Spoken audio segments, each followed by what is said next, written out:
Right, ladies and gentlemen, today I'm going to be potting on my geraniums that I've grown from seed. As you can see, they're all looking well. Let's get this one out of the pot. Brilliant root system.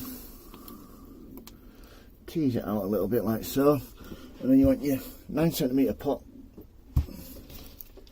compost in the middle like so, and just tuck it in around the edges. This is a peat based compost. Once it's done, you want to give it a good water.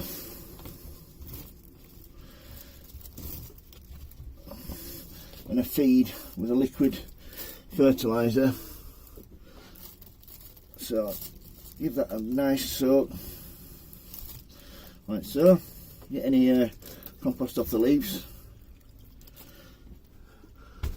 So that's potting up my geraniums from seed, and this is one that I potted up a few weeks ago. As you can see, absolutely humongous.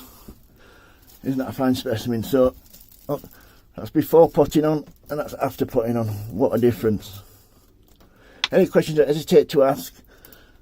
If you like my channel, please give me a thumbs up and please subscribe. Thank you. Bye.